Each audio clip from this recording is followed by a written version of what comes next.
হঠাৎ করে বিনা মেঘে বজ্রপাতের মতোই অবস্থা হয়েছে এবং এই নতুন করে এই শুল্ক কর আরোপের কারণে অবশ্যই সবচেয়ে বেশি ক্ষতিগ্রস্ত হবে পোশাক শিল্প।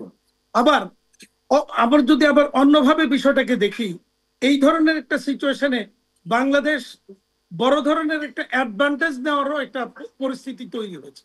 কিভাবে অ্যাডভান্টেজটা নিবে?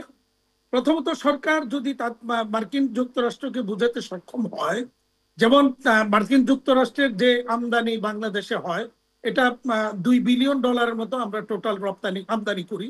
সেখানে মেজর অংশটা হচ্ছে কপার সালফেট বা এই জাতীয় একটা ধাতব পদার্থ।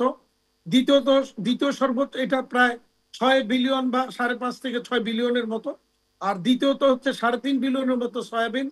দ্বিতীয়ত হলো সয়াবিন আমদানি হয় 3.5 বিলিয়নের মতো। এরপরে যেটা 2 বিলিয়নের মতো হয় আপনার কটন ইম্পোর্ট।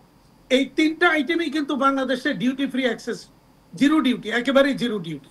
তো এইটা যদি আমরা মার্কিন যুক্তরাষ্ট্রকে বুঝাইতে সক্ষম হই, তোমার মেজর আইটেমগুলো আমরা ডিউটি ফ্রি ঢুকে বাংলাদেশে, সুতরাং আমাদেরকে এখানে তোমার কোন মানে আমাদের সাথে তোমাদের ট্রেড ইমব্যালেন্স যদিও অনেক বড়, কারণ আমাদের রপ্তানি প্রায় 10 বিলিয়নের উপরে।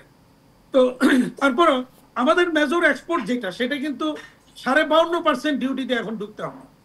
এইগুলি নিয়ে যদি আমরা তাদের সাথে একটা নেগোসিয়েশনে যেতে পারি তাহলে এটা একটা অ্যাডভান্টেজ কিন্তু আমরা এখানে পেতে পারি।